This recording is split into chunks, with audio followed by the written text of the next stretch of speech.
కమలా కమలవాస కమలారమణ దేవో తమో తమో గుణ సతత విదూర ప్రమదానుభవ భావకరణ సుముఖ సుదానంద శుభారంజన నందనందన వేణునాద వినోద ముకుంద కుంద మందహాస గోవర్ధనాధర పరమా పరాత్పర పరమేశ్వర వరద వరదావన వాసుదేవ పరమా పరాత్పర పరమేశ్వర వరద వరదావన వాసుదేవ చిర చిర ఘన నగ శ్రీ వెంకటేశ్వర చిర చిర ఘన నగ శ్రీ వెంకటేశ్వర నరహరి నామ పన్నగా శయన నందనందన వేణునాద వినోద ముకుంద కుంద మందహాస గోవర్ధనాధర. శరన్నవరాత్రులు, దేవి మహోత్సవములు, అమ్మవారి కృపానుగ్రహ ప్రాప్తిరస్తు, జగన్మాత అనుగ్రహ ప్రాప్తిరస్తు. ఈ నవరాత్రులలో అమ్మవారిని విశేషముగా ఆరాధించుకునేటువంటి విధానము, అమ్మవారి అవతారాలను ఒక అలంకార రూపముగా ఏర్పాటు చేసుకుని భక్తి శ్రద్ధలతో ఉపాసించేటువంటి మార్గం లోకంలో అందరూ కూడా పాటిస్తున్నటువంటి విధానము. ఇక్కడ జ్ఞానపరముగా అమ్మవారి యొక్క స్వరూపాన్ని జ్ఞానపరముగా యోగపరముగా ప్రతి హృదయమునందు నివాసమై ఉన్నటువంటి మోక్షదాయిని జగన్మాతను మనం అధ్యయనం చేస్తూ ఉన్నాం. మన వేద మంత్రములు కూడా అన్నీ కూడా ఈ భాగాన్ని మనకి తెలియజేస్తూ ఉన్నాయి. సర్వసాధారణంగా లోకంలో మానవులంతా జ్ఞాన వృద్ధిని పొంది ఉండరు కాబట్టి లోకములో కొన్ని అపేక్షలు కలిగి ఉన్నటువంటి విధానంలో అమ్మవారి సాకార మూర్తిని ఆరాధించుకుంటూ ఆమె ద్వారా వారి అభిలాషార్థ వాళ్ళు కోరుకునేటువంటి మరి అపేక్షలు ఏవైతే ఉన్నాయో వాటిలను నిర్వర్తింపజేసుకోవటానికి ప్రధానంగా అమ్మవారిని ఆరాధించుకోవటం జరుగుతుంది. ఇక్కడ వేదమంత్రములు చూసినట్లయితే ఇవన్నీ కూడా మోక్ష మార్గానికి దోవ చూపేటువంటివిగా ఉన్నాయి. మనం వాటి అంశాలను ఇక్కడ అధ్యయనం చేస్తూ ఉన్నాము. బాలా త్రిపుర సుందరి అనేటువంటి అమ్మవారి విశేషమైనటువంటి జ్ఞానపరమై ఉన్నటువంటి అంశాన్ని మనం అధ్యయనం చేసుకుంటూ తర్వాత రెండవ అవతారముగా గాయత్రీ మాత అవతారముగా మనం అమ్మవారిని మరి సేవించుకుంటూ జ్ఞానపరమై ఉన్నటువంటి అంశాన్ని మనం అధ్యయనం చేస్తూ ఉన్నాము. బాలా త్రిపుర సుందర అనేటువంటి మాటకి త్రిపురములు 3 పురములు, ఈ 3 పురములు కలిగి ఉన్నటువంటి పురుషుడు లోపల ఉన్నటువంటి జీవుణ్ణి ఎప్పుడూ కూడా జాగ్రత్త అవస్థ ద్వారా, స్వప్నావస్థ ద్వారా, సుషుప్తి అవస్థ ద్వారా ఆనందింపజేసేటువంటి విధానముగా ఉన్నటువంటి స్వరూపమే బాల. అమ్మవారు జ్ఞాన స్వరూపిణి, శుద్ధ సాత్విక బ్రహ్మాకర వృత్తి స్వరూపిణి. ఆమె 4వ స్థానములో ఉన్నది. దాన్ని తురియము అంటారు, యోగ సమాధి అంటారు. ఆ తురియమునందు ఉన్నటువంటి జ్ఞాన స్వరూపిణి అర్ధమాత్రగా చెప్పేటువంటి ఓంకార స్వరూపిణి అమ్మవారు. మరి ఈ 3 స్థానములుగా ఉన్నటువంటి ఆమెయే ఓంకార స్వరూపిణి కాబట్టి మరి మకారముగా కారణదేహమును, ఓకారముగా సూక్ష్మదేహమును, ఆకారముగా స్థూల దేహాన్ని మరి రంజింపజేస్తూ దాంట్లో ఉన్నటువంటి జీవుణ్ణి ఆనందింపజేసే విధానముగా ఇది ప్రవృత్తికి సంబంధించినటువంటి యొక్క అంశము. లోకంలో అందరూ కూడా ప్రస్తుతానికి ప్రవృత్తి మార్గంలోనే ఉన్నారు. నివృత్తి మార్గం అనేటువంటిది చాలా తక్కువ మంది కలిగి ఉన్నటువంటి విధానము. నివృత్తి మార్గం అనే లోకంలో చాలామంది తెలియదు కూడా. ప్రవృత్తి మార్గం ఉన్నందే అది ప్రకృతి పరంగా వచ్చినటువంటి యొక్క అంశం. అది పరాంచఖాని యత్రనత్ స్వయంభూ తస్మాత్ పరాత్ పశ్యతిన అంతరాత్మన్ కశ్చిద్ధీర ప్రచగాత్మానం ఐచ్ఛత్ ఆవృత్త శిక్షు అమృతత్వం ఇచ్చన్నన్ కాటకవల్లి. పరాంచఖాని వ్యత్రణత్ స్వయంభూ బ్రహ్మదేవుల వారు సమస్త జీవుల ఇంద్రియములు పరాంచి అనగా బయటికి పోయే విధానముగా వ్యత్రణత్తు నిర్మాణం చేశాట. తత్కారణంగా అంతరాత్మన్ నపశ్యతి. తస్మాత్ ఆ కారణం చేత అంతరాత్మన్ నపశ్యతి, లోన ఉన్న స్వరూపాన్ని గుర్తించే అవకాశం లేదు అని చెప్పని ఆ మాట ఉపనిషత్తు బోధిస్తూ ఉన్నటువంటి విధానము. కాబట్టి ప్రకారముగా అందరూ కూడా ఈ ప్రవృత్తి అనేటువంటి మార్గము ద్వారా నిరంతరముగా ప్రయాణం చేస్తూ ఉన్నారు. ఉదయం లేచింది మొదలు రాత్రి పడుకోబోయేదాకా ఉన్న మార్గమంతా కూడా ప్రవృత్తి మార్గమే. ఇది సర్వసాధారణంగా లోకంలో అన్ని వర్ణముల వారు, అన్ని మతముల వారు, సకల మానవులు, సకల జీవులు ఈ మార్గంలో పోతూ అందరూ కూడా జీవితంలో కోరుకుంటూ ఉన్నారు. నేను సుఖంగా ఉండాలి, శాంతిగా ఉండాలి, ఆనందంగా ఉండాలి అన్న అపేక్షతోనే ప్రవృత్తి మార్గంలో పోతున్నటువంటి వారికి ఈ బాల అమ్మవారు వారి వారి మార్గాలకు అనుగుణ్యముగా ఆమె జాగ్రత్తావస్థ యందు సంతోషాన్ని, స్వప్నావస్థ యందు సంతోషాన్ని, సుషుప్తి అవస్థ యందు సంతోషాన్ని ఆమె కలగజేసేదిగా ఈ ప్రవృత్తి మార్గమునకు సంబంధించిన అంశముగా ఆమె వారు మానవులకు అలాంటి యొక్క సంతోషాన్ని, ఆనందాన్ని పొందింపజేస్తుంది. అయితే అట్టి ఆనందానికి విఘాతముగా మనమే మన యొక్క ప్రవృత్తి మార్గాన్ని ఈ అసుర సంబంధమై ఉన్న గుణాలతో అడ్డు వేసుకుంటూ ఉన్నాం. ఈ ప్రవృత్తి విధానములు అమ్మవారి ద్వారా పొందింపజేసేటువంటి ఏ సుఖశాంతులైతే ఉన్నాయో వాటిని మనం ఈ ఆసురి సంపత్తి గుణాలతో వాటిని అడ్డు వేసుకుంటున్నాము.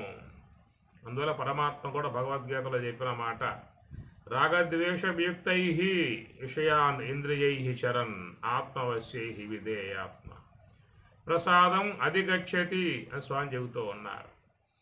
రాగద్వేష వియుక్తై, వియుక్త అంటే లేకుండా చేసుకోవటం, రాగద్వేష వియుక్తై. ఈ రాగము ద్వేషము మొదలైనటువంటి గుణాలు ఏవైతే ఉన్నాయో వాట్ల గురి కాకుండా గనక జీవించినట్లయితే మరి ఆ ప్రకారంగా ప్రవృత్తి మార్గంలో పోయినప్పటికీ కూడా విషయాన్ ఇంద్రియై చరన్, ఇంద్రియై ఇంద్రియముల చేత, ఇంద్రియములతో విషయాన్ విషయములను ఆస్వాదిస్తూ ఉన్నప్పటికీ కూడా ప్రసాదం అధిగచ్చతి. ప్రసాదం అంటే ప్రసన్నతను, ఆనందాన్ని పొందే విధానం ఏర్పడుతుంది. కాబట్టి ఈ ప్రవృత్తి మార్గంలో ప్రయాణం చేసేటువంటి వాళ్ళు కూడా తన ప్రవృత్తి విధానంలో సుఖ సంతోషాలు కలిగి ఉండాలని చెప్పన్నట్లయితే అది కూడా అవగాహనతో జీవించగలిగితేనే పొందే అవకాశం ఉంటుంది. అవగాహన లేకుండా ప్రవృత్తి మార్గంలో ప్రయాణం చేసేటువంటి వారు అనేక దుఃఖములు, వేదనలు, బాధలకు గురయ్యే పరిస్థితి కూడా ఏర్పడుతుంది. కాబట్టి ఇక్కడ ప్రవృత్తి మార్గమునకు సంబంధించి ఉన్నటువంటి యొక్క విధానములో అమ్మవారు వాళ్ళని ఆనందింపజేసేదిగా ఉన్నటువంటిది బాలా త్రిపుర సుందరిగా మనం చెప్పుకున్న అంశము. రెండవది ఏంటంటే గాయత్రి మాతగా దర్శనం ఇచ్చినటువంటి విధానం. నిన్నటి రోజున మనం గాయత్రి అమ్మవారి గురించి ప్రస్తావించుకుంటూ ప్రయాణం చేశాము. ప్రధానముగా గాయత్రి మాత ఏమిటంటే మరి ప్రవృత్తి మార్గమునందు ప్రయాణమైపోతున్నటువంటి జీవులను నివృత్తి మార్గం వైపుకు తిప్పటానికి వచ్చినటువంటి స్వరూపమే గాయత్రి మాత. అది శాశ్వత ఆనందాన్ని, శాశ్వత సుఖాన్ని, ముక్తిని, మోక్షాన్ని ప్రసాదింపజేయటానికి వచ్చినటువంటి స్వరూపమే గాయత్రి మాత. కాబట్టి ఆ ప్రకారముగా గాయత్రి అనేటువంటి విధానం చూసినట్లయితే మరి జన్మన జాయితే శూద్రః, జన్మతః వచ్చినటువంటి శూద్రత్వమును లేకుండగా చేయటమే గాయత్రి అమ్మవారి యొక్క విశేషము. అందువల్లే అందరూ కూడా గాయత్రి మంత్రోపదేశాన్ని పొందుతారు. జన్మన జాయితే శూద్రః, ఇది కేవలం ఒక భౌతికముగా లోకంలో కొంతమంది జన్మతః వచ్చిన శూద్రత్వము, కర్మణ జాయితే ద్విజః, కర్మణ ఉపనయన సంస్కారాది కర్మల ద్వారా జన్మతః వచ్చినటువంటి శూద్రత్వాన్ని పోగొట్టుకుని ద్విజత్వమును సాధించుకున్నట్లయితే వాళ్ళకు వేదాధికారం కలుగుతుంది, వేద పఠనం చేసేటువంటి అర్హత ఏర్పడుతుంది అనేటువంటి అంశములో వాళ్ళు ప్రయాణం చేశారు. లోకంలో ఎవరైనా వేదాన్ని పఠనం చేయాలని చెప్పన్నట్లయితే వాళ్ళు యజ్ఞోపవేత ధారణ కలిగి ఉండాలి, గాయత్రి మహామంత్రోపదేశం కలిగి ఉండాలి. అది కలిగి ఉన్నటువంటి వారు మాత్రమే వేదోచ్చారణ చేయటానికి అర్హత కలిగి ఉన్న విధానము అన్నారు. అలాంటి మరి ఉపనయన సంస్కారం పొందినటువంటి వారికి ఆ శూద్రత్వం అట్లాగే ఉంటుంది కాబట్టి వారు వేదాధ్యయనం చేసే అవకాశం వాళ్ళకి లేదనేటువంటి విధానముగా లోకములో ఒక వరబడి అనేటువంటి అంశం ఎట్లాగా ఏర్పడి ఉన్నది. కాబట్టి దీని అంశంలోనే అందరూ ఉన్నారే తప్ప దానికి మించి మరొక అర్థాన్ని గ్రహించిన విధానం మాత్రం లేదు. గాయత్రి మంత్రం యొక్క విధానాన్ని ఎంతవరకే అర్థం చేసుకున్నటువంటి అంశము కనుక జన్మతః వచ్చిన శూద్రత్వము, ఉపనయన సంస్కారాదుల ద్వారా కర్మణ జాయితే ద్విజః అనే విధానములో ఉపనయన సంస్కారముల ద్వారా తనకు జన్మతః వచ్చిన శూద్రత్వాన్ని పోగొట్టుకున్నట్లయితే అది గాయత్రి మంత్రోపదేశమును యజ్ఞోపవేత ధారణ ద్వారానే ఆ జన్మతః వచ్చిన శూద్రత్వం పోతుంది. తత్కారణంగా విప్రులై వేద పఠనం చేసేటువంటి అర్హత ఏర్పడుతుంది అన్నటువంటి అంశం వరకు మాత్రమే గాయత్రి మంత్రం యొక్క విషయంలో అంతవరకు మాత్రమే ఆగిపోయారు. అంతకంటే ఇంక అధికముగా ఎవరో కూడా ప్రయాణం చేసే సాహసం చేయలేదు. ఇప్పటికి కూడా జాతిలో ఇదే అంశం గల భావన ఉండిపోయింది అంతవరకే. దీన్ని కొంచెం మనం విశ్లేషించుకున్నట్లయితే మరి జన్మన జాయితే శూద్రః అనేటువంటిది సాధారణంగా చూస్తే అయ్యా లోకంలో ఎవరైతే యజ్ఞోపవేత ధారణ లేక గాయత్రి మహామంత్రోపదేశం లేకపోవడం కారణంగా మరి వాళ్లకు జన్మతః శూద్రత్వం వచ్చే అవకాశం ఉంటుంది. ఎందుకంటే వాళ్ళకి ఈ యజ్ఞోపవేత ధారణ కానీ గాయత్రి మహామంత్రోపదేశం కానీ లేని కారణంగా వాళ్ళకు శూద్రత్వం అనేది అట్లాగే ఉన్నది. మరి యజ్ఞోపవేత ధారణ కలిగి గాయత్రి మహామంత్రోపదేశాన్ని పొంది ఉన్నటువంటి బ్రాహ్మణ్య కుటుంబాలలో పుట్టేటువంటి బిడ్డలకు కూడా ఎందుకు శూద్రత్వం వచ్చింది అన్నదొక ప్రశ్న అన్నమాట. ఇతర వర్ణస్తులకు అవకాశం లేదు, వాళ్ళ యజ్ఞోపవేత ధారణ లేదు, గాయత్రి మహామంత్రోపదేశం లేదు. లోకల్ అగ్రవర్ణులుగా అగ్ర కులాలుగా ఉన్నటువంటి వాళ్ళల్లో ఇది ఉన్నది, గాయత్రి మహామంత్రోపదేశం ఉన్నది, యజ్ఞోపవేత ధారణ ఉంది కదా. మరి అలాగా ఉన్నటువంటి వాళ్ళ కుటుంబాలలో శూద్రత్వంతో పుట్టే అంత ఆవశ్యకత ఎందుకు ఏర్పడింది అన్నది ఒక ప్రశ్న అన్నమాట. అది చూసినట్లయితే ఎవరైతే అగ్ర కులాలుగా ఉన్నటువంటి వాళ్ళల్లో బిడ్డల పుడుతూ ఉన్నారో ఆ కనేటువంటి ఆమెకు గాయత్రి మహామంత్రోపదేశము లేదు, ఆమెకు యజ్ఞోపవేత ధారణ లేదు కాబట్టి ఆమెకు జన్మతః వచ్చిన శూద్రత్వం అట్లాగే ఉన్నది కాబట్టి ఆమెకు పుట్టిన బిడ్డ వాడు శూద్రుడుగానే పుడతాడు అనేటువంటి విషయం. కాబట్టి ఆ యొక్క కుటుంబంలో భర్తగా ఉన్నటువంటి అతనికి మాత్రమే పుట్టిన తర్వాత 5వ ఏట గాయత్రి మహామంత్రోపదేశం చేసి యజ్ఞోపవేత ధారణ చేశారు కాబట్టి వాడికి పోయింది కానీ శూద్రత్వము. మరి ఈమెకు పోలేదు కదా, ఈమె గాయత్రి మంత్రం జపించే అవకాశాలు లేవు. స్త్రీ కాబట్టి స్త్రీలకు గాయత్రి మంత్రోపదేశం ఇవ్వకూడదు. ఆమె గాయత్రి మహామంత్రం జపించరాదనేటు ఒక నియమం పెట్టారు. అందువల్ల ఆమెకు యజ్ఞోపవేత ధారణ లేదు కాబట్టి, గాయత్రి మహామంత్రోపదేశం లేదు కాబట్టి, ఆమెకు జన్మతః వచ్చిన శూద్రత్వం అట్లాగే ఉన్నది. కనుక ఆమె గర్భంలో పుట్టేటువంటి వాడికి కూడా ఆ శూద్రత్వం అనేటువంటిది ఆపాదింపబడుతుంది.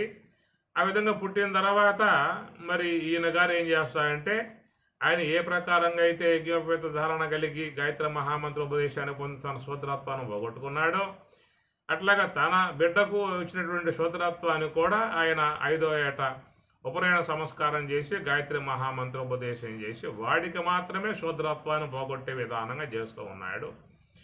ఈమెకు మాత్రం జీవిత పర్యంతం శూద్రత్వంగానే జీవించాల్సిన పరిస్థితి ఈ కోణంలో చూసినట్లయితే అది.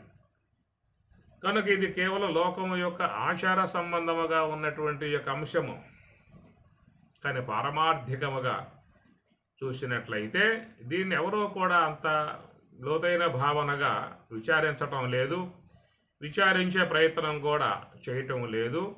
కానీ మనకి వేద మంత్రాలలో చూసినట్లయితే మన జ్ఞానపరమై ఉన్నటువంటి యొక్క అంశాలే మనకు వాళ్ళు బోధిస్తూ ఉన్నారు. అవి గ్రహించినట్లయితే నీకు పూర్ణమైనటువంటి యొక్క అర్థం దాంట్లో గోచరించే అవకాశం ఏర్పడుతుంది. ఏమిటా అని చెప్పానంటే, జన్మన జాయితే శూద్ర. కాబట్టి శూద్ర అనేటువంటిది ఒక కులం అనేటువంటి యొక్క అంశము కాదు. అది కేవలం భావ సంబంధమై ఉన్నటువంటి జీవుడు పొంది ఉన్నటువంటి దశ అంతే తప్ప పుట్టుకతో వచ్చేటువంటి అది కులము కాదు. కులానికి మనం అంటగట్టాం దాన్ని. అది కేవలం జీవుడు పొంది ఉన్నటువంటి ఒకనొక పరిస్థితి అన్నమాట. ఏమిటా పరిస్థితి ఏం చెప్పానంటే, వాడు జన్మతః లోకంలోకి దుఃఖంతోనే వచ్చాడు. జన్మతః వచ్చిన దుఃఖాన్ని ఎంటబెట్టుకుని వాని జీవితం అట్లాగే కొనసాగుతూ ఉన్నది. ఎంత వయసు వచ్చినప్పటికీ కూడా ఆ దుఃఖం మాత్రం మరొక పక్ష నీడలాగానే వ్యక్తిని ఎంటాడుతూ ఉన్నది. కనుక లోకంలో దుఃఖము లేకుండగా అని అంటూ ఎవరు కూడా లేరు, ఏ వర్ణస్థులైనప్పటికీ కూడా. ఒకవేళ గాయత్రి మహామంత్రోపదేశాన్ని పొంది ఉన్నా, యజ్ఞోపవేత ధారణ కలిగి ఉన్నా, వాడు ఏడుస్తూనే ఉన్నాడు. లోకంలో దుఃఖం లేకుండా ఉంది ఎవడికి? కనుక ఏ చిన్న విషయం వచ్చినా దుఃఖానికి గురవుతూ ఉన్నాడు. ఎలాంటి చిన్న బాధలు ఏర్పడ్డా దుఃఖానికి గురవుతూ ఉన్నాడు. కనుక ఈ ప్రకారముగా ఈ దుఃఖం అనేటువంటిది జీవుణ్ణి నీడలాగా ఎంటాడుతూ ఉన్నది. అయితే దుఃఖం రావటం గల కారణం ఏంటని చెప్పనంటే, గత జన్మలలో చేసిన కర్మానుగుణ్యముగా దేహం వచ్చింది కాబట్టి ఆ దేహం వానికి దుఃఖాలే ప్రసాదిస్తుంది. అందువల్లే పరమాత్మ కూడా దుఃఖాలయం అనేదిగా దేహానికి పేరు పెట్టాడు. దేహం దుఃఖాలయం, దుఃఖానికి నిలయం. ఏ చిన్న విషయం వచ్చినా దేహములో దుఃఖానికి గురి కావాల్సిన పరిస్థితే ఉంటుంది. రెండవది ఏంటంటే, ప్రతి ఒక్క ప్రాణి దేహం యొక్క భావన కలిగి ఉన్నాడు, దేహాభిమానాన్ని పొంది ఉన్నాడు. దేహము నేననే భావన పొంది ఉన్నాడు. నేను బ్రహ్మము అనేటువంటి భావము లోకంలో ఎవరికి ఉంటుంది? జన్మతః ఎవరికి వస్తుంది? అది కేవలం వేదములు అధ్యయనం చేసి గురు సన్నిధిలో ప్రస్థానత్రయాన్ని అధ్యయనం చేసిన వానికి తప్ప లోకంలో ఎవరికి కూడా నేను బ్రహ్మమును అనేటువంటి భావం రాదు. ప్రతి ఒక్కరిలో కూడా పుట్టుకతో వచ్చినటువంటి యొక్క భావన నేను దేహం అనేటువంటి భావన. మరి దేహాభిమానం, దేహాధ్యాస అన్నారు. ప్రతి ఒక్క వ్యక్తిలో ఉన్నటువంటిది దేహాధ్యాస. ఈ దేహాధ్యాస ఉన్నంత వరకు ఏముంటాయంటే దుఃఖములే. దుఃఖాలు వెంటాడుతూ ఉంటాయి. శోకాలు ప్రతి ఒక్క వ్యక్తిని వెంటాడుతూ ఉన్నాయి. ఎంత వయసు పైబడినా కానీ ఏదో ఒక మూల ఆ దుఃఖం అనేది తాండవిస్తూ ఉంటుంది. ముఖమునందు అది తాండవిస్తూ ఉంటుంది. ఈ ప్రకారముగా గత జన్మలలో చేసుకున్న కర్మానుగుణ్యముగా వచ్చాడు కాబట్టి ఆ కర్మలు వీడిని పీడిస్తూ ఉంటాయి. రెండవది అనాత్మ సంబంధమై ఉన్నటువంటి యొక్క వస్తువు దేహము. ఆ దేహమునందు మరి దేహాధ్యాస అన్నారు. ఆ దేహాధ్యాస అనేది ఉన్నంతకాలం ఈ దుఃఖములు అనేటువంటి ఎంటాడుతూ ఉంటాయి. కాబట్టి ప్రతి ఒక్కరూ కూడా దుఃఖమును కలిగి ఉన్నారు అనేటువంటి భావన చెప్పటమే శూద్రః అనేటువంటి పదమునకు అర్థం. షుక్కు అని చెప్పనంటే దుఃఖం, షుక్కు శుచౌ అన్నారు. కనుక షుక్ అనే దుఃఖము, ఆ షుక్ అనే దుఃఖము నుంచే శోకం అనేటువంటిది ఏర్పడింది అన్నమాట.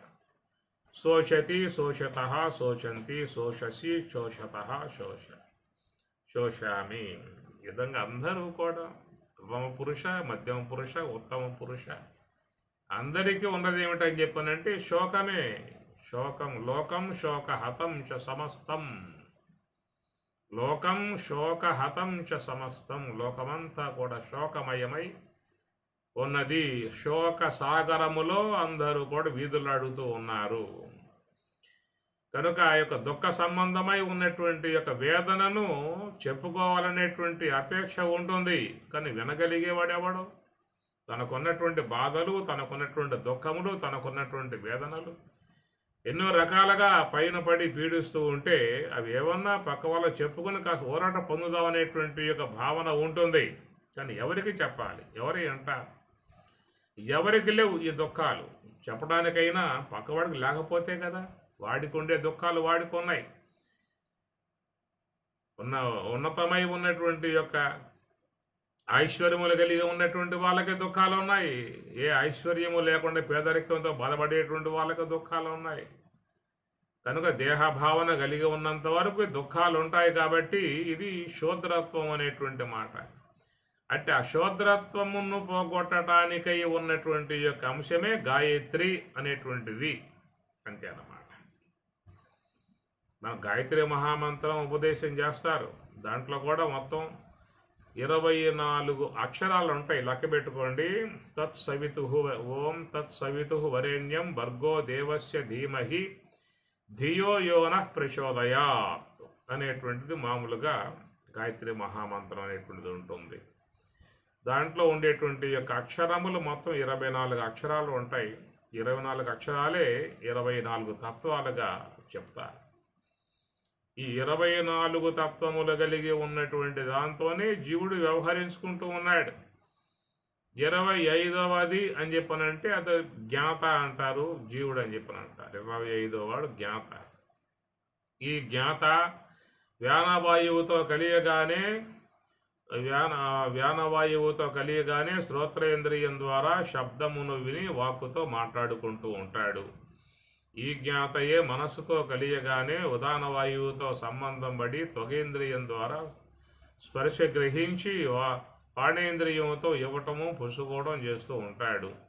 ఈ జ్ఞాతయే బుద్ధితో కలియగానే సమాన వాయువుతో సంబంధం పడి నేత్రేంద్రియం ద్వారా దృశ్యాలను వీక్షించి పాదేంద్రియముతో గమనాగమనం చేసుకుంటూ ఉంటాడు.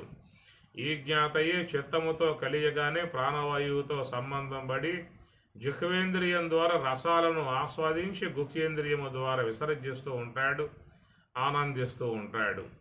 ఈ జ్ఞాతయే అహంకారముతో కలియగానే అపానవాయువుతో సంబంధం పడి ఘ్రాణేంద్రియం ద్వారా గంధాన్ని ఆఘ్రానించి పాయురేంద్రియం ద్వారా విసర్జించే విధానంగా చేస్తూ ఉంటాడు. మొత్తం కూడా జీవుని యొక్క వ్యవహారం దాగి ఉన్నటువంటి అంశము. ఇలాంటి వ్యవహారములో ఉన్నటువంటి జీవుడు ఈ జీవుడు నివృత్తి మార్గములో ప్రయాణం చేయాలని చెప్పినట్లయితే ఆ గాయత్రి మంత్రములో ఉన్నటువంటి పారమార్థిక అంశాన్ని మనం గ్రహించగలిగేటువంటి దానికి రావాలి. సరే, ఆ మంత్రార్థాన్ని గురించి విచారించడానికి ముందు చూసినట్లయితే మరి ఈ ప్రకారంగా ఈ జీవుడు దుఃఖ సాగరాల్లో మునిగి ఉన్నాడు. చెప్పుకున్నాడు లోకం శోక హతం చ సమస్తం. శోకాలలో ఉన్నటువంటి వాడు కాబట్టి జన్మనా జాయితే శూద్రః, జన్మతః వచ్చినటువంటి యొక్క దుఃఖము. జన్మ దుఃఖం, జరా దుఃఖం, జాయా దుఃఖం, పునః పునః సంసార సాగరం దుఃఖం, తస్మాత్ జాగ్రత్త జాగ్రత్త. జన్మ దుఃఖం, జరా దుఃఖం, జాయా దుఃఖం, పునః పునః. శంకరాచార్యుల వారు జన్మ దుఃఖం, పుట్టగానే వచ్చిన దుఃఖాలు. పసితనంలో వాటికి ఆకలుగుతుంది, ఏం చెప్పుకోవాలి? చెవులు కొడతా ఉంటాయి, ఎవరితో చెప్పుకోవాలి, ఎట్లా చెప్పుకోవాలి అనేక బాధలతో అనేక వేదనలతో బాల్యం నడిచేటువంటి యొక్క పరిస్థితి అది జన్మ దుఃఖం అన్నాడు. బాల్యంలో ఉండేటువంటి యొక్క దుఃఖములు ఎవరితో కూడా ఏమీ చెప్పుకునే అవకాశాలు లేక కలిగేటువంటి యొక్క బాధలు మౌనంగా అనుభవించాల్సిందే వాడు. ఏదైనా వాళ్ళు వచ్చి వాడు గమనించి శివలు కొడుతున్నాయా దులిపేయటం, దోమలు కొడుతున్నాయా దులిపేయటం, ఇంకా ఆకలుగుతుందా పాలిచ్చి వాడికి ఓదార్చటం, ఇలాగా ఏదో అప్పుడప్పుడు గమనికలు ఏర్పడ్డప్పుడు చేయటమే తప్ప మిగతా సందర్భాలలో వాడు పొందే దుఃఖాలు వాడు అట్లా పొందాల్సింది తప్ప అవి అవ్యక్తం చేసుకునే అవకాశాలు లేకుండా బాల్యం అంతా దుఃఖాలతో నడిచేటువంటి విధానం అన్నమాట. దాన్ని జన్మ దుఃఖం అని చెప్పని అన్నారు, బాల్యంలో పొందేవి. తర్వాత జరా దుఃఖం, చివరిలో వచ్చేటువంటి దుఃఖాలు. అప్పుడు కూడా ఇంద్రియములలో పాటవత్వం పోతుంది, దేహంలో పడుత్వం పోతుంది. గాత్రం సంకుచితం గతిర్విగలిత భ్రష్టాశదంతావలి దృష్టిర్నశ్యతి వర్ధతే భద్రత వక్త్రంచలాయతే అన్నాడు భద్రహరి. గాత్రం సంకుచితం, దేహమంతా కూడా వృద్ధాప్యముతో ముడతలు పడిపోయి జర్జితమైపోయి అట్లా ఎవరైనా ఇతరుల పట్టుకోవాలన్నా కూడా కొంచెం వాళ్ళు జుగుప్సకు గురవుతారు. అదే నవయవనంలో ఉన్నప్పుడైతే పట్టుకోవాలంటే పట్టుకుంటాడు తప్ప వృద్ధాప్యం వచ్చి పడిన తర్వాత అదంతా ముడతలు పడిపోయి చాలా కొంచెం అసహ్యంగా ఉండే విధానంగా ఉన్నప్పుడు వాడు చెయ్యటానికి కొంచెం జంకుతాడు. గాత్రం సంకుచితం గతిర్విగలిత, నడక కూడా తడబడతా ఉంటుంది, పటుత్వం ఉండదు, కాలు గట్టిగా నిలబడలేదు, ఏదో ఒక కర్ర చేత్తో పట్టుకోవాలి. గతిర్విగలిత భ్రష్టాశదంతావలి, పన్నులు మాత్రం బుడిపోయి ఉంటాయి. ఏదైనా పదార్థం తిందామన్నా నలగదు, అయితే తిమింగితే జీర్ణం కాదు. కొన్ని అవస్థలు దానివల్ల కలిగే అవకాశం ఉంటుంది. దృష్టిర్ నశ్యతి, చూపు కూడా తగ్గిపోయి ఉంటుంది, స్పష్టం కనపడవు, తేరిపారా చూసుకోవాల్సి ఉంటుంది. కనుక ఈ ప్రకారంగా ఇంద్రియముల యొక్క పాఠవం తగ్గిపోవడం కారణముగా, శక్తి లేకపోవడం కారణంగా కూర్చోలేడు, నుంచోలేడు, నడవలేడు, ఎవరో కూడా సహాయపడే విధానంగా ఉండరు. దూరంగా పొమ్మని చెప్పేసి అని ఏకీయంగా చూస్తూ ఉంటారు. మరి ఆ వయసులో శక్తి లేక ఇలా సొంతంగా పనులు చేసుకోలేక అనేక ఇబ్బందులు, అనేక సమస్యలు, అనేక బాధలు ఉన్నవాళ్ళ పుత్రులు కూడా దూరం వెళ్ళిపోయి ఉంటారు. ఎక్కడికో పుత్రోపియమిత్రాయతే, పుత్రులు ఏమన్నా చూస్తారా అని చెప్పినట్టు వాళ్ళు ఎక్కడెక్కడో సెటిల్ అయిపోతారు. వాళ్ళ కుటుంబాలు, వాళ్ళ పిల్లలు, వాళ్ళ చదువులు, వాళ్ళ పెళ్ళిళ్ళు, వాళ్ళ పేరంటాళ్ళు, వాళ్ళకు ఉండే బాధ, వాళ్ళకుండే సమస్యలతో వాళ్ళు మునిగిపోయి ఉంటారు. వీళ్ళని చూసేంత తేరిపాల చూసేంత అవకాశాలు అంతగా ఉండవు. ఏదన్నా వాళ్ళు అంత జాలి కలిగి ఉంటే తీసుకుపోయి వృద్ధాశ్రమాలలో చేర్చి, అయ్యా ఇది కాస్త చూసుకోండి, ఏంటి నెలసరి ఏం కావాలో పంపిస్తామని చెప్పి అంటారే తప్ప తన ఇంట్లో పెట్టుకుని చూసుకోవడానికి కూడా అవకాశాలు కొన్ని ఉండవు. ఒకవేళ ఉన్నా కానీ ఇంట్లో అమ్మగారు ముఖ్యంగా ఊరుకోదు, ఊరుకుంటే తప్ప ఇంట్లో పెట్టుకునే అవకాశాలు ఉండవు. ఈ ప్రకారంగా వృద్ధాప్యం అనేటువంటిది కూడా దుఃఖమయముగా శంకరాచార్యుల వారు జరా దుఃఖం అని అన్నాడు. ఆ వృద్ధాప్యం పొందినటువంటి వారు కలిగేటువంటి యొక్క బాధలేమిటో వాళ్ళకి అర్థమవుతాయే తప్ప వయసులో ఉన్న వాళ్ళకి అవి అర్థమయ్యే పరిస్థితి కాదు. వాళ్ళకి వృద్ధాప్యం వస్తుంది కాబట్టి వచ్చిన పూట దాంట్లో ఉన్న బాధలేమిటో అప్పుడు వాళ్ళకి ప్రత్యక్షంగా గోచరిస్తాయి. సామాన్య విషయం కాదు. ఇంద్రియాల పాఠం తగ్గిపోతుంది. మన జీవితాన్ని సాలిద్దామా అని చెప్పనంటే లోనున్నటువంటి యొక్క అపేక్ష ఒప్పుకోదు, అది సాలించే అవకాశాలు లేవు. జీవించాల్సే ఉంటుంది, తుది శ్వాస పర్యంతం వరకు పోవాల్సే ఉంటుంది. ఆ పోయే విధానం ఏదో ఇతరుల మీద ఆధారపడకుండా, ఇతరుల యొక్క సహాయం పొందకుండా స్వతసిద్ధముగా తన జీవించగలిగేటువంటి యొక్క అవకాశం భగవంతుడు ఇచ్చి ఉన్నట్లయితే దానికి మించిన అదృష్టం మరొకటి లేదని చెప్పి అన్నారు. అనాయాసేన మరణం వినా దైన్యేన జీవనం దేహాంతే తవ సాయుజ్యం దేహిమే పురుషోత్తమాని. ఓ మహానుభావుడు భక్తుడు కోరుకున్నాడు పరమాత్మని, అయా పరమేశ్వరా, నాకు జీవితంలో నిన్నేం కోరటం లేదు, నేను కోరుకునేటువంటి మొత్తం మూడే. ఏమిటంటే అనాయాసేన మరణం, ఎలాంటి ఇబ్బందులు పడకుండా, మంచాన పడకుండా, ఇతరుల చేత ఇచ్చా అని చెప్పి అనిపించుకోకుండా, వాళ్ళ చేతుల మీదుగా ఎలాంటి సేవలు చేయించుకునే పరిస్థితి రాకుండా ఉండేట్లుగా నాకు మరి బాగా తిరుగుతూ ఉన్నప్పుడే, బాగా చూస్తూ ఉన్నప్పుడే తీసుకెళ్ళవయ్యా, అవసరం లేదు ఈ దేహం, ఇది ఇచ్చావు, కొద్ది కాలం జీవించాను, వయసు పైబడిందేక ఇతరుల చేత మరి వాళ్ళని బాధించి వాళ్ళని వేధించి జీవించేటువంటి పరిస్థితి నాకు రానివ్వమా కానీ ఆ భక్తుడు కోరుకుంటూ ఉన్నాడు. అనాయాసేన మరణం, అట్లాగా భోంచేశానా, మంచం మీద దిండుపై తల వాలిశానా, పొద్దున కల్లా లేకుండా వెళ్ళిపోయానా, అంతవరకే అన్నమాట. మంచాన పడి వాళ్ళకి చేవల చేయించుకొని నానా ఇబ్బందులు వాళ్ళని పెట్టి నేను పడి ఈ పోయేటువంటి యొక్క పరిస్థితి నాకు వద్దు, తేమాక స్వామి అని చెప్పనంటూ భక్తుడు కోరుకుంటూ ఉన్నాడు.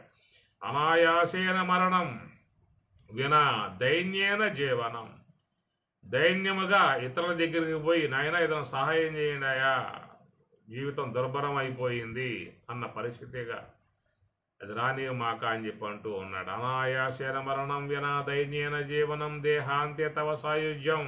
అయ్యా దేహం పోయిన తర్వాత మళ్ళీ ఏ దేహం వీడికి ఇవ్వాలి, శునక దేహాన్ని ఇవ్వాలా, గార్ధవ దేహాన్ని ఇవ్వాలా, మానవ దేహం ఇవ్వాలా అనే ఆలోచనలు చేయమాక, ఆపేసే సాలు ఎంతవరకు ఇచ్చావు, దేహాలు అనేక రకాల దేహాలు ఇచ్చావు, పొందాను, నానా దుఃఖాలను అనుభవించాను, సాలేక ఈ దేహాంతే తవ సాయుధ్యం, నీ యొక్క సాన్నిధ్యానికి నన్ను చేర్చుకో అనే విధానముగా భక్తుడు కోరుకునేటువంటి పరిస్థితి. కనుక ఈ యొక్క జర అనేటువంటి ఒక ముసలితనం అది చాలా జీవితంలో దుర్భరమై ఉండేటువంటి యొక్క పరిస్థితి. దానికి జర అనేది కూడా పేరుగా పెట్టారు.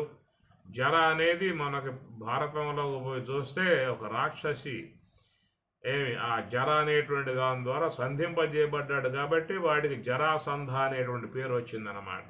వాడు జరాసంధుడు.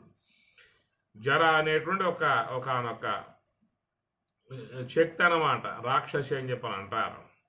అట్లాగా నిరంతరంగా ఎట్లా రాక్షసి భయపెడతా ఉంటుందో ఈ జర అనేటువంటి ముసల్దానం కూడా, వృద్ధాప్యం కూడా జీవుణ్ణి నిరంతరంగా ఏదో రూపకంగా భయపెడుతూ కొనసాగించుకుంటూ పోయే పరిస్థితి. కాబట్టి శంకరాచార్యుల వారు వృద్ధాప్యంలో పొందేటువంటి దుఃఖాలు అని చెప్పని అన్నాడు. జన్మనా జాయేతే అనగా జన్మ దుఃఖం, జన్మ ద్వారా పుట్టగానే బాల్యంలో పొందేటువంటి యొక్క బాధలు అవి బాల్య దుఃఖములు, జన్మ దుఃఖములుగా చెప్పారు. బడికి పోతేనేమో అయ్యగారు కొడతారు, పోకపోతే ఇంట్లో అనగా అయ్యగారు కొడతారు, బడికి పోతే పొంతులు కొడతాడు, పోకపోతే ఇంటికాడ ఈయన కొడతాడు.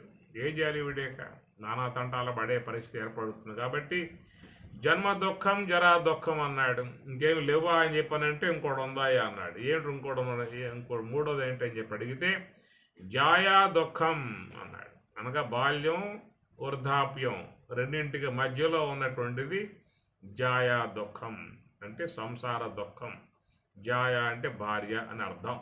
ముఖ్యంగా ఏమి ఊరుకోకుండా వాడు మూడు మాంగళ్యం దంతనానేన మమ జీవన హేతునా కంటే బద్నామి శుభగే సంజీవ శరధాం శతం. అంటే ఏదో సుఖాపేక్ష, ఏదో సంతోషాలు పొందాలి, సుఖాలు పొందాలి అనేటువంటి అపేక్షతో అడుగు పెట్టాడు. పెట్టిన తర్వాత అప్పటి నుంచి అక్కడ లంపట్లు పట్టుకుని నానా రకాలుగా వాళ్ళను వేధించే విధానం, బాధించే విధానం, అనేక కష్టాలు దుఃఖాలు దాంట్లో ఉన్నవాడికి మాత్రమే అర్థమయ్యేటువంటి విధానం తప్ప ఒడ్డున ఉన్నవాడికి ఏం అర్థం అవుతుంది? నీటిలో దిగినవాడికి కదా సుళ్ళు ఏమున్నాయో, గోతులు ఏమున్నాయో, లోపల ఇంకా ఎలాంటి యొక్క ఊబులు ఉన్నాయో, ఎలాంటి సుడిగుండాలు ఉన్నాయో అని అర్థమయ్యేది దిగినవాడికి అర్థం అవుతుంది. ఒడ్డున ఉన్నవాడికి ఏం అర్థం అవుతుంది? కాబట్టి ఈ ప్రకారం శంకరాచార్యుల వారు ఒడ్డును కూస్తున్నాడు, లోన దిగిన వారిని విషయం చెబుతూ ఉన్నాడు. జాయా దుఃఖం పునః పునః పునః పునః పునః. కాబట్టి జీవిత పర్యంతము కూడా ఈ జీవుడు దుఃఖాలే పొందే విధానంగా ఉన్నాడు. కాబట్టి దుఃఖాల నుంచి బయటపడాలి, దుఃఖాల నుంచి తేరుకోవాలి, ఈ దుఃఖ సాగరాన్ని దాటాలి అన్నదే లోకంలో ప్రతి ఒక్క మానవుని యొక్క అపేక్ష.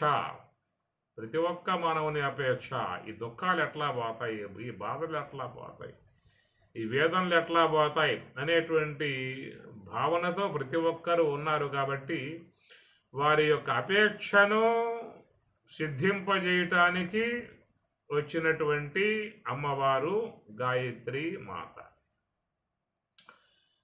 కాబట్టి ఈ ప్రకారంగా వారిని ద్విజులుగా చేస్తుంది, బ్రహ్మజ్ఞానులుగా చేస్తుంది, బ్రాహ్మలుగా చేస్తుంది. ఆమె గారు ఏమి దానికోసం ఆవిర్భావమై ఉన్నటువంటి యొక్క అంశమే గాయత్రి అమ్మవారి యొక్క అంశం. దాంట్లో ఉన్నటువంటి యథార్థతను ఎవరైతే గుర్తించగలుగుతారో వారు జీవిత పరమార్థాన్ని పొందే అవకాశం ఏర్పడుతుంది. కనుక ఇక్కడ మనం 2 అంశాలను గురించి మసరించుకుంటూ ఉన్నాము.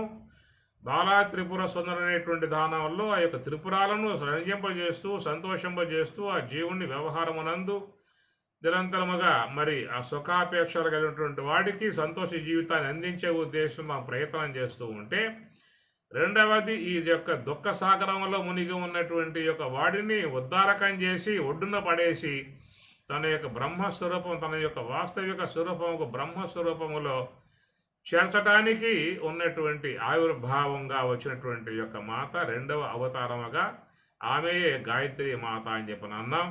కాబట్టి అమ్మవారి యొక్క విషయంలో మహాత్ములు చెప్పింది ఏమిటని చెప్పనంటే, జన్మనా జాయితే శూద్ర కర్మనా జాయితే ద్విజ.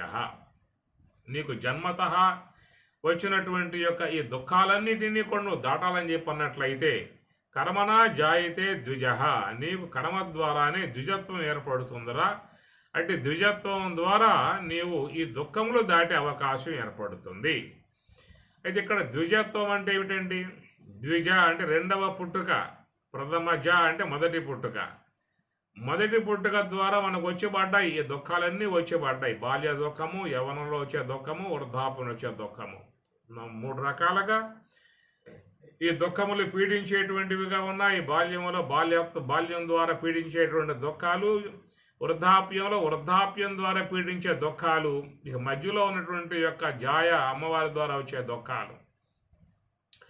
ఈ నానా రకాలుగా ఉన్నటువంటి యొక్క దుఃఖాలు ఏవైతే ఉన్నాయో అవన్నీ కూడా ప్రథమజ మొదటి పుట్టుక ద్వారా ఏర్పడ్డటువంటివి.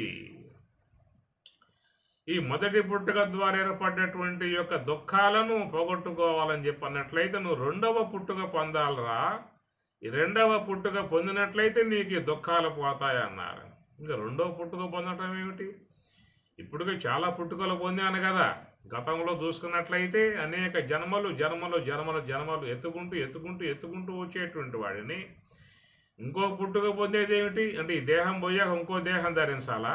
అప్పుడు ఆ దేహం ఏ దేహం వస్తుంది? గార్ధబ దేహం వస్తుందా? శునక దేహం వస్తుందా? వృషభ దేహం వస్తుందా? ఏ దేహం వస్తుందని చెప్పేసి అని రెండో పుట్టుక అని చెప్పని, అరే నాయన, ఎన్ని దేహాలు పొందిన మొదటి పుట్టుకే, ఎన్ని దేహాలు పొందిన మొదటి పుట్టుకే. ఈ దేహం పోయిందో ఇంకో దేహం వచ్చినా మొదటి పుట్టుకే, ఆ దేహం పోయి మళ్ళీ ఇంకో దేహం వచ్చినా మొదటి పుట్టుకే. కాబట్టి పుట్టిన తర్వాత ఆ పుట్టుకలోనే మరొక పుట్టుక అనేది ఉంటుంది. ఆ పుట్టుకను పొందగలిగితే దానిని ద్విజ అని చెప్పని అంటారు. ఈ దేహం వదిలి ఇంకో దేహం ధరించి ద్విజ అని చెప్పేసి అనరు. ఏ దేహం పొందిన ఆ దేహం సందర్భంలో మొదటి పుట్టుకే. ఈ ప్రకారం మన హయాములు ఎన్ని దేహాలు ధరించాం, ఎన్ని దేహం వదిలిపెట్టామో, ఇట్లా వదిలే విధానాలన్నీ కూడా మొదటి పుట్టుకలుగా పోయాయే తప్ప ఏ యొక్క పుట్టుకలో కూడా రెండవ పుట్టుక, మొదటి పుట్టుకలోనే ఇంకో పుట్టుక ఏర్పడుతుంది, మొదటి పుట్టుకలోనే మరొక పుట్టుక ఏర్పడుతుంది. దానిని ద్విజ అనేటువంటి పదిగా మహాత్ములు చెప్పినటువంటి యొక్క అంశము. మొదటి పుట్టుక తల్లి గర్భము నుండి 9 మాసాలు తల్లి గర్భములో ఉండి దేహమును సంతరింపజేసుకుని విశ్వంలోకి వచ్చాం. దానిని మొదటి పుట్టుక అని చెప్పనన్నారు. మరి ఆ ప్రకారముగా ఉన్నటువంటి వానికి ఏ యొక్క దుఃఖములు జన్మతః వచ్చాయో, అంటే దుఃఖములు అలమటించే విధానంగా ఉన్నాడు కాబట్టి అలా దుఃఖాలు కలిగి ఉన్నటువంటి వానికి గురువు ఏం చేస్తాడు అని చెప్పనంటే కర్మణ అన్నాడు. కర్మణ జాయతే ద్విజః. కాబట్టి ఆయన గారు కర్మణ అనేటువంటి యొక్క అంశాన్ని ఆయనకు అందించాడు. అనగా మరి మనం చెప్పుకున్నాం, మనం అమ్మవారి చేతిలో జపమాల అని చెప్పి అన్నాం కదా.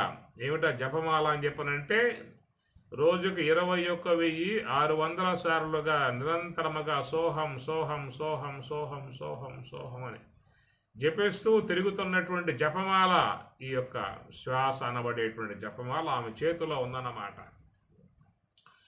కాబట్టి ఆ ప్రకారముగా ఉన్నటువంటి మరి ఆ హంస అనేటువంటి గాయత్రి అమ్మవారి యొక్క ఆశ్రయాన్ని పొందటమే దానిని కర్మణ అండ్ సోహంభావ ధ్యానము చేసేటువంటి విధానము. మామూలుగా ఏంటంటే ఈ ద్విజత్వం కర్మణ ధ్యాయితే ద్విజ రెండవ పుట్టుక పొందే విధానముగా అక్కడ ఏం చేస్తారంటే యజ్ఞమును వ్రేలిసి యజ్ఞమును శీలించి ఆ యజ్ఞం అయిన తర్వాత వారికి గాయత్రి మహామంత్రోపదేశం చేసి యజ్ఞోపవేత ధారణ చేస్తారు. ఇది ఒక కర్మగా ఒక తంతుగా జరిగిపోయేటువంటి విధానము. ఈ తంతువును పొందిన తర్వాత వాళ్ళు మేము ద్విజలమయ్యాము అనేటువంటి ఒక సంతృప్తిని వాళ్ళు ఆ విధంగా మానసికమైనటువంటి ఒక సంతృప్తిని పొందే విధానంగా చేసుకుంటూ ఉన్నారు. కానీ దీంట్లో పారమార్థికంగా చూసినట్లయితే యజ్ఞ ఉపవేతము యజ్ఞము అనేటువంటి మాట చూసినట్లయితే దాన్ని జ్ఞాన యజ్ఞము అని చెప్పని అంటారు. అనగా మనస్సుని హంస యొక్క ఆశ్రయంలో పెట్టి నివృత్తి మార్గముగా ప్రయాణం చేసేటువంటి యొక్క అంశమునే జ్ఞాన యజ్ఞము అనేటువంటిది అంశం. ఇట్టి జ్ఞాన యజ్ఞము ద్వారా తనలో ఉన్నటువంటి అనాత్మనంతటిని కూడా నశింపజేసి తన మనస్సుని బ్రహ్మములో లీనం చేసే విధానంగా ప్రయాణం చేయటమే ఉప అంటే దగ్గర. మన మనస్సు ఎంతెంత విషయాలకు దూరమై ఆత్మకు దగ్గరవుతూ ఉంటుందో అంతంత ఆనందాన్ని పొందేటువంటి విధానం మనకి ఏర్పడుతుంది. అది ఉపనయనము. ఉప అన్నారు. ఉప అంటే భగవంతునికి దగ్గర కావటం. మన మనస్సు ఏ ప్రపంచ వస్తువులకు సన్నిహితంగా ఉన్నదో శబ్ద స్పర్శ రూపరసగంధాది విషయాలు శ్రోత్రం చక్షుస్పర్శనంచ రసనం ఘ్రాణమేవ చాధిష్ఠాయ మనశ్చాయం విషయాన్ముపసేవతే అన్నట్లుగా ఈ శబ్దాది విషయాలను ఆస్వాదిస్తూ ప్రపంచానికి దగ్గరగా ఉన్నటువంటి మనస్సు అట్టి విషయాలను వీడి సంకల్పాల నుండి విడబడి హంస యొక్క ఆశ్రయంలో ఉండటమే హంసకు ముందు ఆశ్రయంలో ఉండాలి.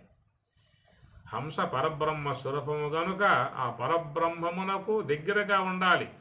పరబ్రహ్మని నిష్ణాత శబ్ద బ్రహ్మని నిష్ణాత పరం బ్రహ్మాది గచ్చతి. శబ్ద బ్రహ్మని నిష్ణాత గురువు ద్వారా వచ్చేటువంటి తాత్విక సంబంధమై ఉన్నటువంటి విషయాలని అవగాహన చేసుకున్న తర్వాత అది పరబ్రహ్మని నిష్ణాత పరబ్రహ్మమునందు నిష్ట కలిగి ఉండే విధానం ఏర్పడుతుంది. కనుక హంస యొక్క ఆశ్రయములో ఉండి ఆ బ్రహ్మమునకు సమీపత్వమును పొందటమే అనే అంశానికి అర్థము. కనుక అలాగా నివృత్తి మార్గమునందు ప్రయాణం చేసి ఆ బ్రహ్మమునకు సమీపము కావటమే అనే అంశము. ఆ నివృత్తి మార్గ విధానములో యోగ సమాధిలో బ్రహ్మ సాక్షాత్కారమును చేసుకోవటమే నయనము. దాని జ్ఞాన కన్ను జ్ఞాన నేత్రము అన్నారు. విమూఢాన అనుపశ్యంతి పశ్యంతి జ్ఞాన చక్షుష. ఒక జ్ఞాన చక్షు గలవాడు మాత్రమే బ్రహ్మస్వరూపాన్ని వీక్షించే విధానం ఏర్పడుతుంది. కాబట్టి ఈ ప్రకారముగా నయనము అంటే కన్ను, భగవంతుని దర్శించేటువంటి విధానముగా ఉన్నటువంటి కన్ను కలిగి ఉన్నటువంటి వాడు. ఇలాంటి విధానాన్ని ఎవరైతే పొందుతారో వారికి మాత్రమే కర్మణ జాయితే ద్విజః. ద్విజః అంటే రెండో పుట్టుక ఏర్పడుతుంది. ద్విజులు రెండో పుట్టుక కలిగి ఉన్నారు. అనగా మొదటి పుట్టుక ద్వారా మరి ఈ దేహము నేను అనేటువంటి యొక్క దేహాభిమానము గల భావన ఏర్పడింది. రెండవ పుట్టుక విధానములో వానికి అహం బ్రహ్మాస్మి, నేను బ్రహ్మమునై ఉన్నాననేటువంటి భావన వస్తుంది. మొదటి పుట్టుకలో దేహ భావన ఏర్పడింది. రెండవ పుట్టుకలో నేను బ్రహ్మమును అనేటువంటి భావన ఏర్పడింది. అది రెండవ పుట్టుక అన్నారు.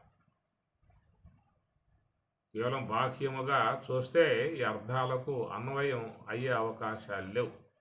ఇది పారమార్థికంగా జ్ఞానపరంగా విచారించుకుంటేనే అవి తెలియబడే అవకాశం అనేటువంటిది ఉంటుంది. కాబట్టి ప్రకారముగా ద్విజత్వమును పొందాల్సి ఉంటుంది.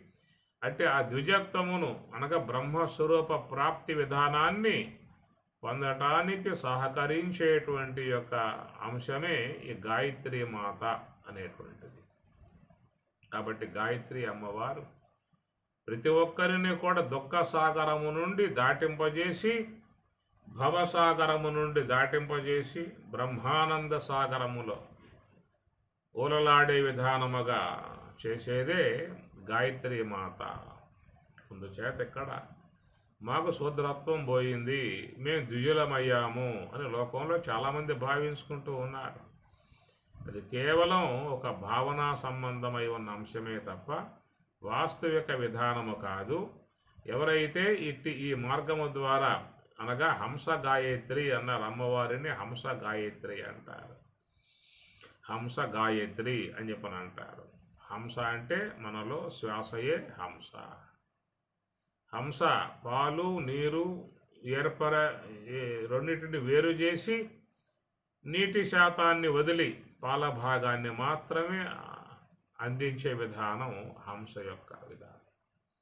అట్లా మనలో ఆత్మ అనాత్మ అనేటువంటి రెండు కూడా కలిసి ఉన్నాయి కాబట్టి అనాత్మ నుండి విడదీసి పూర్ణముగా ఆత్మ యొక్క భావాన్ని పొందింపజేసే విధానము హంస యొక్క పని. అట్టి హంసయే వాహనముగా చేసుకొని ఉన్నటువంటి గాయత్రి మాత శుద్ధ సాత్విక బ్రహ్మాకార వృత్తి. అట్టి అమ్మవారి యొక్క ఆశ్రయము ద్వారా ఉపనయన సంస్కారాన్ని పొందటం కారణముగా అనేక జన్మలుగా ఉన్నటువంటి యొక్క శూద్రత్వం దుఃఖం ఆమె అనుగ్రహముతో ఆ పూట పోతుంది. ఎప్పుడు ఏర్పడిందో ఈ దుఃఖం జీవుడికి అనేక జన్మలుగా ఆ దుఃఖాన్ని అనుభవిస్తూ వస్తూ ఉన్నాడు. ఆ దుఃఖాలతోనే జీవితాలని గడుపుకుంటూ వస్తూ ఉన్నాడు. అనేక జన్మలుగా నడుస్తున్నటువంటి యొక్క ఈ దుఃఖం అనేటువంటిది ఈ పూటతో అంతరిస్తుంది. అది మానవ దేహం పొందినటువంటి వారికి మాత్రమే సాధ్యమవుతుంది. వేరే వేరే దేహాలు పొంది ఉన్నటువంటి వాడు ఈ గాయత్రి అమ్మవారిని ఆశ్రయించే అవకాశం లేదు. ఒక మానవ తనువును ధరించి ఉన్నటువంటి వారికి మాత్రమే ఈ ద్విజత్వమును పొందే అవకాశం ఉంటుంది. ద్విజత్వం అంటే ఏం చెప్పుకున్నాం? అది బ్రాహ్మీ స్వరూప స్థితిని పొందటమే ద్విజత్వము. కనుక మొదటి జన్మలో మావి అంతరించింది, రెండవ జన్మలో మాయ అంతరించింది. మావి అంతరించటం కారణముగా దేహభావాన్ని పొందాం, మాయ అంతరించటం కారణముగా బ్రహ్మభావాన్ని పొందాం. అలాంటి మాయను లేకుండా చేసి తానే బ్రహ్మము అనేటువంటి, నేనే బ్రహ్మము, అహం బ్రహ్మాస్మి అనేటువంటి భావనగా సహకరించేటువంటి యొక్క అంశమే మహాకారణములో చేరి ఉన్నటువంటి గాయత్రి మాత. కనుక గాయత్రి మాత విశేషాలను మనకి శాస్త్రాల్లో చాలా గొప్పగా పారమార్థిక అంశాలుగా చెప్పుకొచ్చేటువంటి మంత్రభాగాలు చాలా ఉన్నాయి. అందుచేత గాయత్రి మాత యొక్క స్వరూపాన్ని కూడా చాలా విచిత్రముగా వర్ణన చేశారు. త్రిపద 3 పాదాలు అన్నారు, షట్కుచ్చి 6 కడుపులు అన్నారు, పంచశీర్షోపనయనే పంచశిరస్సులు అని చెప్పి అన్నారు. ఇవన్నీ కూడా జ్ఞానపరముగా మీకు గోచరించే అంశాలే తప్ప భౌతికముగా దర్శించడానికి అవకాశం అయ్యే అవకాశం ఉంది. ఒకవేళ పంచశిరస్సులు ఒకవేళ పెట్టినా కానీ షట్కుచ్చి 6 ఉదరములు ఎట్లా పెట్టే అవకాశం నీకు ఏర్పడుతుంది? త్రిపద 3 పాదాలు పెడితే వికారంగా కనబడుతుంది, 2 పాదాలే ఉండాలి. ఒకవేళ పంచశిరస్సులు అవి మనకు చూసే అలవాటు అయిపోయి ఉంది కాబట్టి బ్రహ్మకు 4 శిరస్సులు చూస్తూ ఉన్నాం, పరమేశ్వరునికి పంచముఖాలుగా చూస్తూ ఉన్నాం. అలాగా చూసిన అలవాటు ఉంది కాబట్టి పరవాళ్ళ కొంతవరకు 5 ముఖములుగా అమ్మవారు దర్శించుకునే అవకాశం ఉంటుంది. కానీ షట్కుచ్చి 6 ఉదరములు అని అన్నప్పుడు అవి మనకు కొంచెం చూస్తానికి కూడా ఇబ్బందిగా ఉండేటువంటి పరిస్థితి. ఉపాసనా సంబంధముగా అమ్మవారి యొక్క ఆకారాన్ని ఏర్పాటు చేసుకుని భక్తులు ఆరాధించుకుంటారు. అది అమ్మవారి అనుగ్రహానికి పాత్రులై కష్టాల నుంచి బయటపడే అవకాశం లాంటిది. కానీ జ్ఞానపరముగా ఈ దుఃఖ సాగరములో మునిగి ఉన్నటువంటి జీవుడు, అనాదిగా ఈ దుఃఖ సాగరములో మునిగి ఉన్నటువంటి జీవుడు, ఈ భవసాగరములో మునిగి ఉన్న జీవుడు ఉద్ధారకుడై తన యొక్క స్వరూప స్థితిని, తన యొక్క స్వస్థానమును చేరుకునే విధానం. ఎంతవరకైతే జీవుడు తన స్వస్థానం చేరుకోవడో అంతవరకు వీనికి అనేక ఇబ్బందులు, దుఃఖములు, వేదనలే. తన స్వస్థలములో ఉండగలిగితేనే వానికి ఆనందము అనేటువంటిది ప్రాప్తిస్తుంది. దానికి మనకు ఉదాహరణగా చూసినట్లయితే ఈ జాగ్రత్త అవస్థలో సంచారం చేశాం, అనేక దుఃఖాలను పొందాం. స్వప్నావస్థలో సంచారం చేశాం, అనేక బాధలు పొందాం. అలాగా ఉన్నటువంటి వాడు, తన స్వస్థలముగా ఉన్నటువంటి జీవుడు తన అజ్ఞానం ఉపాధి ద్వారా ఏర్పడ్డటువంటి సుషుప్తి అనగా కారణదేహంలో ప్రవేశించినప్పుడు అక్కడ వాడు కొంత విశ్రాంతిని, ఆనందాన్ని పొందే అవకాశం ఉన్నది. మరి సుషుప్తి యొక్క సంబంధమై ఉన్నటువంటి, అజ్ఞాన సంబంధమై ఉన్నటువంటి యొక్క జీవుడి యొక్క స్వస్థలమై ఉన్నటువంటి తన స్థలంలో ఉంటేనే వానికి అంత ఆనందం కలిగే విధానం ఉన్నప్పుడు అసలు ఆ జీవత్వం కల్పితం మధ్యలో వచ్చింది, అవిద్యా సంబంధముగా వచ్చింది. ఆ కల్పనా సంబంధమై ఉన్నటువంటి యొక్క అవిద్యనే ఉపాధి కూడా తొలగిపోయి కేవలం శుద్ధచేతనమై ఉన్నటువంటి బ్రహ్మమే తానై ఉన్నటువంటి తన స్వస్థలములో ఉన్నట్లయితే ఇంకెంత ఆనందంగా ఉంటుందో మనం గమనించవచ్చు. కేవలం అవిద్యా ఉపాధి ద్వారా ఏర్పడ్డటువంటి యొక్క జీవుడగు కారణదేహమగు తన స్వస్థలము, జీవుని స్వస్థలంలో ఉంటేనే వాడికి ఆనందం కలుగుతూ ఉన్నది. కనుక జీవుడి యొక్క స్వస్థలం కారణదేహం, అది బ్రహ్మము యొక్క స్వస్థలం కాదు, జీవుని యొక్క స్వస్థలం. జీవుడు అనేటువంటి వాడు కల్పితుడు, ప్రాతిభాషికుడు, మిథ్యామాత్రుడు.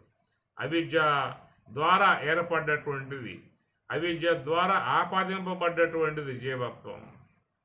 అంటే ఆ జీవత్వం ఆపాదింపబడ్డటువంటి ఆ జీవుని యొక్క స్వస్థలమునందు ఉంటేనే వానికి ఎంతో ఆనందం కలుగుతూ ఉన్నది. ఎత్ర సుప్తో నకంచన కామం కామైత నకంచన తత్వ సుషుప్తం సుషుప్తస్థాన ఏకీభూత ప్రజ్ఞానగణ ఆనందమయ ఆనందబుక్ అని చెప్పని ఉపనిషత్తు కూడా కొనియాడుతూ ఉన్నది. ఈ జీవుడి యొక్క కల్పన మాత్రమై అవిద్యా ఉపాధి కలిగి ఉన్నటువంటి జీవత్వమునకు హేతుత్వముగా ఉన్నటువంటి అవిద్య యొక్క స్వస్థలములో జీవుడు ఉంటేనే వాడికే అంత ఆనందం కలుగుతూ ఉందని చెప్పనంటే, అసలు ఉపాధి రహితమై ఉన్నటువంటి శుద్ధచేతనముకు బ్రహ్మములో ఉన్నట్లయితే వానికి ఇంకెంత ఆనందం అనేటువంటి విషయాన్ని మనకి ఉపనిషత్తులు చక్కగా కొనియాడుతూ ఉన్నటువంటి పరిస్థితి. అలాంటి తన యొక్క స్వస్థలమునకు చేర్చేటువంటి విధానమే గాయత్రీ మాత యొక్క అవతార విశేషము. అందరి యొక్క మరి స్వస్థలం బ్రహ్మము. మనం ఉన్నటువంటివన్నీ పరస్థలాలే. జాగ్రత్త అవస్థ స్థూలదేహం పరస్థలం, స్వప్నావస్థ సూక్ష్మదేహం పరస్థలం, కారణదేహం సుషుప్తి అవస్థ పరస్థలం. అవి మనవి కావు. అది స్థూలదేహ సంబంధాన్ని బట్టి ఇది ఏర్పడింది, సూక్ష్మదేహ సంబంధం బట్టి అది ఏర్పడింది, కారణదేహం యొక్క ఉపాధి కారణంగా అది ఏర్పడింది. ఈ మూడు కూడా రాలిపోయాయి, వీగిపోయాయి. అది మొత్తం రాలిపోయి వీగిపోవాలంటే నువ్వు గాయత్రి అమ్మవారిని ఆశ్రయించాలి. ఆమె అనుగ్రహం లేకుండా నువ్వు దాటుకుపోయే అవకాశాలు లేవు. మహాకారణ స్వరూపిణిగా, హంస గాయత్రిగా ఉన్నటువంటి అమ్మవారి ఆశ్రయాన్ని నువ్వు పొందగలిగితే నీవు నీ యొక్క స్వస్థలం చేరుకొని శుద్ధ బ్రహ్మ స్వరూపుడవై, ద్విజుడవై, బ్రాహ్మణుడవై ధరించే అవకాశం వాళ్ళకి ఏర్పడుతుంది. ఈ ప్రకారముగా అనాదిగా సాగుతున్నటువంటి భవసాగరము నుండి, అనాదిగా సాగుతున్నటువంటి దుఃఖ సాగరము నుండి జీవుణ్ణి ఉద్ధారకం చేసి తన యొక్క స్వస్వరూపాన్ని పొందింపజేయటానికి వచ్చినటువంటి యొక్క మాతయే గాయత్రి మాత. అమ్మవారి విశేషాలు చాలా గొప్పగా ఉండేటువంటి చాలా ఉన్నాయి. అలాంటివన్నీ కూడా అధ్యయనం చేసి మనం ఇలాంటి స్వరూప స్థితిని, పారమార్థిక ప్రయోజనాన్ని పొందాల్సి ఉంటుంది. ఓం సహనా భవతు సహనౌ భునక్తు సహ వీర్యం కరవావహై తేజస్వినావధీతమస్తు మా విద్విషావహై. ఓం శాంతి శాంతి శాంతి. హరి ఓం తత్సతు. శ్రీ గురుభ్యో నమః. హరి ఓం.